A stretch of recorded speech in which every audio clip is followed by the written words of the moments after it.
사람들이 너 이렇게 무기력하면은 야가 나가서 운동해야지 네가 게으른 거야 라고 하는데, 사람들이 무기력할 때는 아무것도 안 됩니다. 그냥 지금 삶이 너무 힘들고 내가 무기력하게 느껴지니까 차라리 병에 걸렸으면, 차라리 사고가 났으면 내가 길게 푹 쉴 수 있을 텐데. 제가 그래서 오랫동안 운동이라고 얘기를 해왔었는데 요즘 들어서는 약간 저 변하기 시작했어요. 뭐냐면은 오늘은 정말 많은 분들께서 지금 이 순간에도 느끼고 있을 무기력에 대해 이야기해 볼 건데요. 현대인들이 무기력에 잘 빠지는 이유, 그리고 이 무기력증을 자가 진단하는 방법, 그리고 무기력증으로부터 극복하는 방법, 이 세 가지에 대해서 이야기해 보도록 하겠습니다.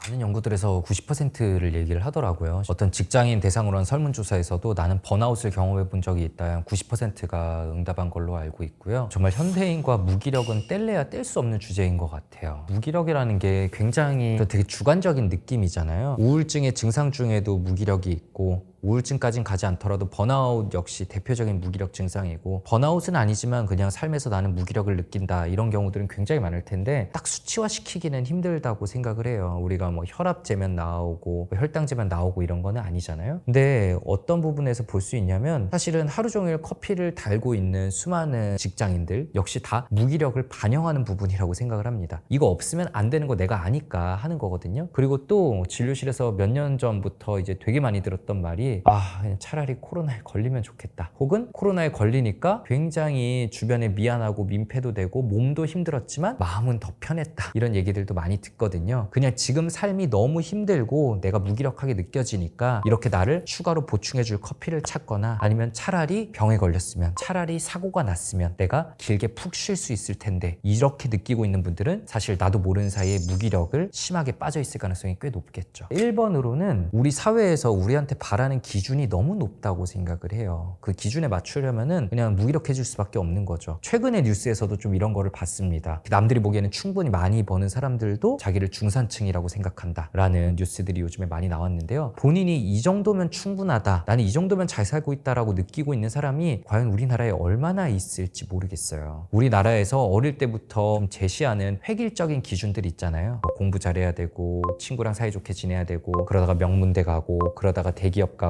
그러다가 결혼 몇 살쯤에 하고, 결혼식장은 어디쯤 가고, 신혼집은 어디쯤 해야 되고, 우리한테 요구하는 기준들이 너무 많고 너무 기준선이 높은데 그거에 맞추다고 열심히 노력하다 보면은 지쳐서 무기력해지거나, 아니면은 해도 안 되는구나 라는 걸 느끼면서 무기력해지는 경우들이 많습니다. 이제 우리나라가 다른 나라들과 특히나 비교되는 부분에 있어서 얘기를 하면은, 다른 나라들은 사람들이 가족을 제일 우선순위에 놓거나 건강, 혹은 내가 뭐 하는 취미활동, 이런 것들을 우선순위에 놓는데, 우리나라는 항상 다 돈이라고 하잖아요. 물질만능주의, 성과주의 있고요. 이 성공주의는 노력주의로 이어져요. 노력해야지 이걸 얻을 수 있다. 근데 여기까지만 이어지면 좋은데, 문제는 이게 도덕주의로 또 이어집니다. 결국 너 이거 없는 거는 네가 노력하지 않은 사람이고, 너는 부도덕한, 비도덕한 사람이야, 네가 게으르고 나쁜 사람이야 라는 시선이 우리나라에 팽배해 있어요. 그러니까 다들 내가 이렇게 욕먹지 않기 위해서 스스로 몰아붙이면서 하는데, 성과가 안 나오면 스스로 욕합니다. 나는 왜 이렇게 게으를까? 나는 왜 이렇게 모자랄까? 그래서 스스로한테도 욕먹으면서 살면은 굉장히 무기력해지지 않겠어요? 근데 아까 말씀드린 것처럼 획일적인 기준을 제시하는 게 제일 문제인데, 이러다 보면은 진짜 내가 바라는 삶이 뭔지 다들 잊기 마련이거든요. 그래서 예전에 에리 프롬이라는 사람이 쓴 나는 왜 무기력을 되풀이하는가 라는 책이 있는데, 그 책에서 보면은 되게 단언합니다. 현대인이 무기력한 이유는 내가 원하는 진짜 내 삶을 살지 못하기 때문이다 라고 되게 단언하거든요. 저는 우리나라가 여기에 딱 부합하는 사례가 아닌가 싶어요. 또 요즘 현대사회에서는 우리한테 정보를 너무 많이 제공하거든요. 남들은 어떻게 살고 있는지, 얼마나 잘 살고 있는지를 끝없이 보여줘요. SNS에서도 보여주고, 유튜브에서도 보여주고, 인터넷 신문들에서도, 기사들에서도 그런 걸 써놔야지 사람들이 클릭을 많이 하니까, 누가 재테크를 해서 돈을 얼마 벌었다더라 라고 사실 우리가 전혀 알 필요가 없는 기사들을 많이 내보내거든요. 근데 다들 나도 모르게 클릭해보게 되고, 그걸 보게 되면 또 나는 왜 이렇게 사는 걸까 라고 무기력과 공허함을 느끼게 되는 게 요즘 우리의 삶이라고 저는 생각합니다. 이게 진짜 대표적인 오해고, 저도 책에서 이 파트를 좀 약간은 평소에 제가 가지고 있던 화나는 감정을 실어서 썼고, 책을 보신 분들 중에도 이 부분이 너무 속 시원했다, 정말 나에게 이런 말을 한 사람들에게 들려주고 싶다 라는 피드백을 저도 많이 받았거든요. 우리 사회는 우울증 그리고 무기력을 굉장히 의지의 문제로 몰아갑니다. 제가 아까 말한 것처럼 도덕주의까지 이르게 돼서 너가 이 성과를 못 올린 거는 네가 나쁜 사람이고 게으른 사람이어서야 라고 하고, 제가 개인적으로 보고 또 굉장히 화났던 어떤 유튜브 클립 하나는 썸네일 아예 이렇게 팠던 걸로 기억해요. 우리나라에서 가난은 정신병이다 이렇게 얘기하는 유튜브도 있어서 좀 화제가 됐던 걸로 기억하는데, 정말 개인적으로 굉장히 화가 났었거든요. 정말 진료실에 오시는 분들은 어떤 분들이 많냐면, 사람들이 생각하는 의지가 약한 사람이 아니라 오히려 의지가 너무 과다해서 본인을 몰아붙이다가 번아웃이 오거나 공황장애가 오거나 우울증이 생긴 사람들이 더 많아요. 정말 놀라울 정도입니다. 제가 이제 좀 쉬어야지 이거를 좀 맞춰나갈 수 있다라고 생각해도 못 쉬고 본인을 몰아붙이는 사람들이 오히려 진료실에 더 많이 오고요. 의지가 너무 과다해서 본인 마음과 몸이 무너진도 그냥 무시하고 몰아붙이는 사람들이 오히려 이런 심한 무기력에 빠지기 쉽다라는 걸 꼭 말씀드리고 싶습니다. 제가 한 3년 전에 유퀴즈에 나가서 정신과 의사가 자살률이 제일 높은 직업이다라고 얘기했다가 약간 후회한 부분도 있긴 하거든요. 이런 댓글이 있었어요. 야, 네가 힘들다고 하니까 이제 환자들이 진료실에서 힘든 얘기도 못하겠다. 이런 댓글들이 굉장히 좋아요가 많이 눌린 댓글로 있어서 저도 좀 말 더 조심했어야 되는데 라는 생각도 들었는데, 근데 그게 또 사실이기도 하거든요. 번아웃이라는 말 자체가 심리상담사들의 모습에서 보고 만들어진 용어라고 해요. 어떤 심리상담사들을 봤더니 알코올 중독을 치료하는 심리상담사들이 되게 무기력에 빠지는 것을 발견했다고 합니다. 그래서 하필이면 왜 저 사람들이 이럴까라고 봤더니 잘 안 낫는 사람들을 치료하는, 알코올 중독이라는 문제는 재발을 굉장히 많이 하니까, 그래서 본인이 무기력해지는 그 사람들에게서 번아웃 증후군이라는 걸 발견하고 용어가 만들어지게 된 거기도 하거든요. 그래서 저도 가끔씩 저의 무기력함을 느낄 때가 있어요. 이거 왜 이렇게 안 나을까? 나는 왜 이렇게 뭔가 잘 못하고 있을까? 라고 느낄 때 또 번아웃이 오는 걸 느끼기도 하는데, 어쨌든 치료하는 사람들도 번아웃이라는 거에 리스크에는 좀 빠지기 쉽기 마련이고요. 요거를 한번 얘기해 보고 싶어요. 저도 다른 책에서 본 내용인데요. 번아웃이 가장 쉽게 생기는 집단은 누구실 것 같아요? 어떤 사람들일 것 같아요?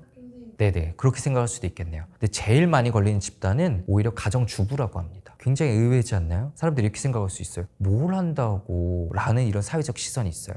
근데 왜 가정주부분들이 번아웃에 많이 걸리냐면, 이 번아웃이라는 거는 우리가 무조건 에너지를 많이 쓰냐 이거에 따라서만 결정되는 게 아니라 내가 리워드를 뭘 얻냐에 따라서도 결정된다고 해요. 그러니까 내가 에너지를 많이 써도 내가 리워드를 얻는 게 많다고 느끼면 번아웃에 잘 안 걸린다는 거죠. 그래서 저도 그렇고 선생님들도 에너지를 많이 쓰지만 리워드 얻는 게 굉장히 많아요. 저도 환자분들이 좋아지는 걸 옆에서 보고 있을 때 리워드를 얻으니까 번아웃에 잘 안 걸립니다. 가정주부분들은 사실은 일은 계속 하는데 본인도 가족들도 다 당연하다라고 느끼거든요. 너는 일 이 당연한 거라도 잘해야지 라는 시선이 있으니까 리워드를 못 얻고요. 그러니까 번아웃에 빠지기 쉬워요. 그래서 보시는 분들도 나는 왜 계속 이렇게 번아웃에 쉽게 빠지지? 남들보다 더 열심히 사는 사람들도, 나보다 더 열심히 사는 사람들도 번아웃에 안 빠진다는데 난 왜 이렇게 무기력해질까? 라고 느껴질 때는 혹시 내가 리워드라고 느끼는 것들을 너무 못 얻고 있는 건 아닌가? 이거 한번 체크해 보시면 참 좋을 것 같아요.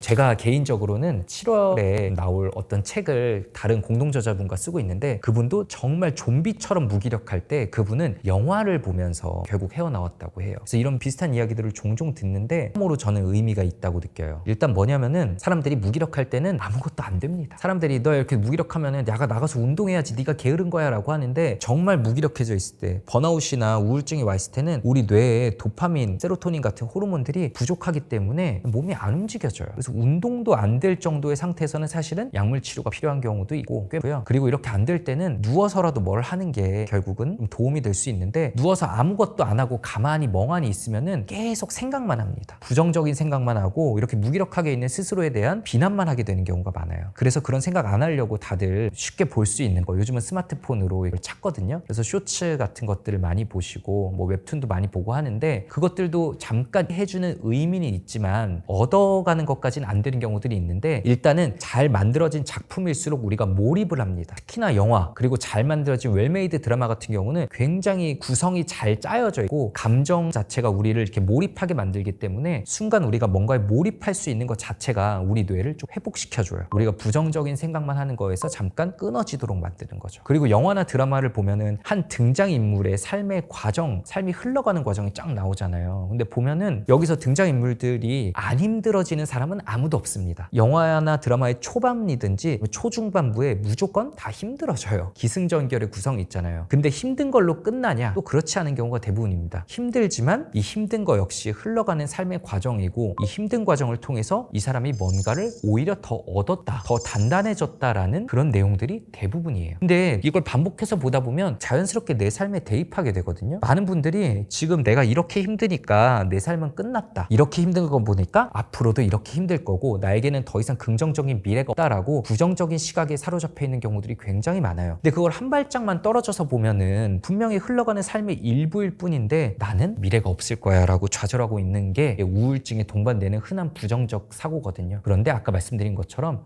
내가 한 발짝 떨어져서 보는 이 사람들의 삶을 이렇게 결국 오히려 더 해피엔딩으로 이어지기도 하는구나. 이렇게 무너진 게 오히려 내 삶에 좋은 계기로 작용하기도 하는구나 라는 거를 반복 나도 모르게 보다 보면 나에게 학습이 되고 그래서 스스로도 이렇게 부정적으로만 가지고 있던 미래에 대한 시각이 조금씩 더 긍정적으로 바뀌게 되는 경우들이 꽤나 있어요. 그렇기 때문에 무기력할 때는 아무것도 하지 않는 것보다는 드라마 보는 게 다. 이 말에 저도 동의합니다. 긍정적인 느낌을 주는 드라마. 사실 우리 요즘 쉽게 알잖아요. 뭐 스포 안 받고도 어떤 내용인지 대강은 알 수 있어요. 스포일러 심하게 당하지 않고도. 그래서 그런 내용들을 좀 찾아보시면 좋겠고요. 제가 아까 말씀드렸던 제 다음 책의 공동저자분 같은 경우에는 좀 가볍고 밝은 느낌을 주는 과거에 만들어진 명작 영화를 찾아서 보셨다고 해요. 그래서 그 카테고리의 영화만 계속 봤다고 합니다. 그 카테고리의 영화를 제가 기억하기로 한 300편 정도 봤다고 해요. 있는 거 다 찾아봤다고 해요. 그래서 내 취향에 맞는 거를 나한테 선물해 주는 느낌을 계속 받다 보니까 내가 그래도 이런 걸 할 수 있는 사람이구나 라는 거에서 무기력감에서 헤어나오는 데 좀 도움이 됐다고 하는데요. 그런 식으로 내가 좋아하는 취향, 지금 나에게 좀 긍정적인 메시지를 들려줄 수 있는 어떤 특정 카테고리의 것들을 더 찾아보시면 좋지 않을까. 제가 그래서 오랫동안 운동이라고 얘기를 해왔었는데 요즘 들어서는 약간 저 변하기 시작했어요. 뭐냐면은 저는 충분한 수면이 오히려 더 이제는 제일 우선인 것 같습니다. 수많은 연구들 혹은 뭐 기사들에서 공통적으로 얘기하는 게 한국인이 세계에서 잠을 제일 덜 잡니다. 근데 제가 몇 시간쯤 주무세요라는 질문을 드렸을 때 한 7, 8시간 자요라고 대답하시는 분들은 이어서 곧 반문을 하세요. 저 너무 많이 자죠? 라고 스스로 약간 쑥스러워하거나 죄책감을 가지고 있는 경우들이 많아요. 근데 절대 아닙니다. 현대 뇌과학 연구들에 의하면은 99%의 사람이 7시간에서 9시간 사이에 적정한 수면량이 있다고 해요. 자기만의 적정 수면량이. 그래서 나는 9시간 자서 피로가 풀리는 사람이다라고 하면 9시간 계속 자야 되는 거예요. 근데 요즘 우리 사회에서는 게으른 사람, 자기 개발 안 하는 나쁜 사람으로 몰아가기 십상이거든요. 그래서 다들 한 대여섯 시간 자고 있지 않아? 4시간 자도 멀쩡한 사람이 있다던데 나도 그래야 되는 거 아니야? 라고 생각하기 쉽지만 그런 숏슬리퍼, 타고난 숏슬리퍼는 1% 미만이라고 합니다. 그런데 내가 7시간 자야, 8시간 자야 괜찮은 사람인데 대여섯 시간만 계속 자는 삶을 계속 유지하면 어떻게 될까요? 뇌가 지치고 무기력이 오거나 번아웃이 오거나 우울증, 공황장애로도 이어지기 쉬운 거죠. 그런데 무기력하니까 그래 운동을 추가하자. 무기력하니까 커피를 마시면서 피곤을 잊자. 무기력하니까 더 생산적인 활동을 하자.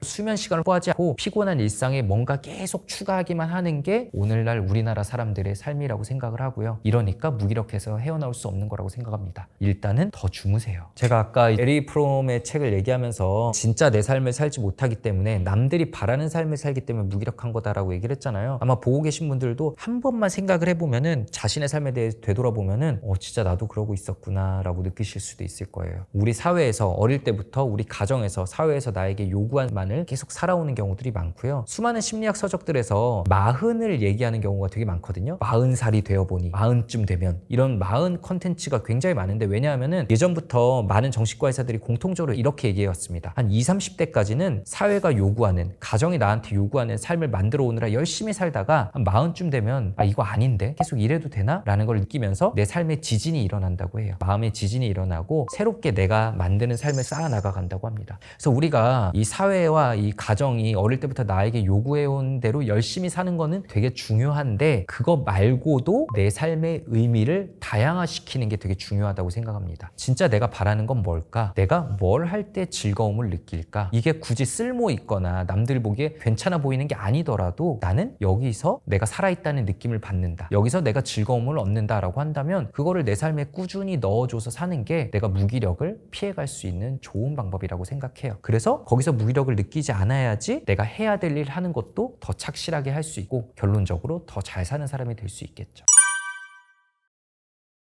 정말 우리 사회에서는 무기력에 빠진 사람들을 어떻게 하면 도와줄 수 있을까? 이 사람은 왜 이렇게 힘들어졌을까라고 안타까워하고 안쓰러워하는 게 아니라 비난하는 목소리가 너무 강합니다. 그리고 이런 사회적인 목소리가 너무 강하다 보니까 그런 목소리가 내 마음속에 또 내재화돼서 힘들어하는 무기력한 나를 비난하는 분들이 너무 많아요. 근데 만약 지금 내가 무기력하다라고 하면은 비난하지 말고 내 친한 친구가 지금 이렇게 되어 있는 상황인데 그럼 내가 어떻게 도와줄 수 있을까? 이 친구는 지금 뭐가 문제일까? 정말 너무 스스로 소진시키다가 뇌 호르몬 결핍이 와서 약물 치료가 필요한 상황인 걸까? 아니면 이 친구가 너무 잠도 자지 않고 스스로 몰아붙여서 탈이 났나? 이렇게 한 발짝 떨어져서 나의 상황을 한번 바라보시고 스스로 비난하지 말고 부드럽게 도와주실 수 있는 방법을 찾아보시면 좋겠습니다.